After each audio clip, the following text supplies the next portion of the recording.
আজকের ভিডিওটা তাদের জন্য যারা পাহাড় সমপরিমাণ গুনাহ করে ফেলেছেন, প্রচুর পরিমাণে ডিপ্রেশনে আছেন যে আমি এত গুনাহ করছি যে আল্লাহ তাআলার কাছে আমি মাপ পাবো কি পাবো না, এই চিন্তাটা যাদের ভিতরে আছে, আমি তাদের জন্য এই বার্তাটা, এই কথাটা বলতে চাই যে আল্লাহ তাআলা অসীম, আল্লাহ তাআলা অনেক বড়, আল্লাহ তাআলা এমন এক জাতের নাম যে জাত আসমানকে বানাইছেন আসমান ছাড়া, জমিনকে বানাইছেন জমিন ছাড়া।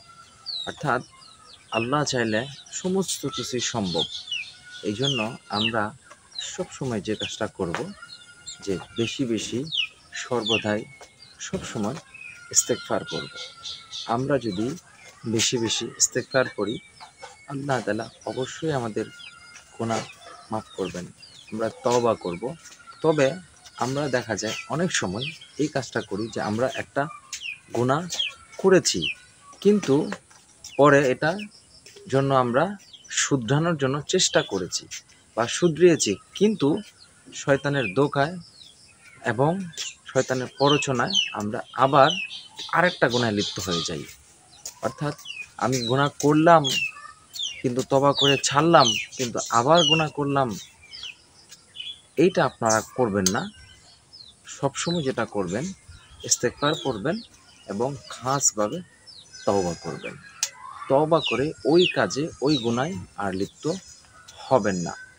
আর যখন আপনি কোনো ব্যাপারে খুব বেশি চিন্তিত থাকবেন, খুব বেশি ডিপ্রেশনে থাকবেন, তখন আপনি এই আমলটা করবেন সবচেয়ে বেশি থেকে বেশি, যেটা আমি করেছি, আমি দেখেছি।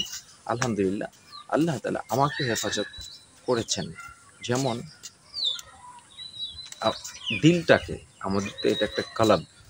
আমরা যখন একটা গাড়ি ড্রাইভ করি তখন আমাদের কি প্রয়োজন হয়? তেল প্রয়োজন হয়। যখন তেল ফুরিয়ে যায় তো গাড়ি কিন্তু স্টপ হয়ে যায়।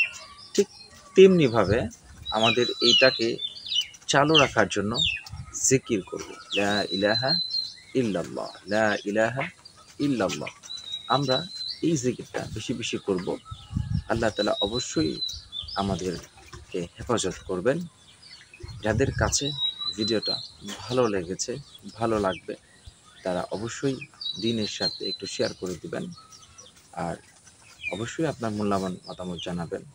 যদি ভালো লাগে লাভ রিঅ্যাকশন দেবেন, যদি খারাপ লাগে আপনি অবশ্যই হা রিঅ্যাকশন দেবেন। দোয়া চাই সবার কাছে। আসসালামু আলাইকুম ওয়া রাহমাতুল্লাহ।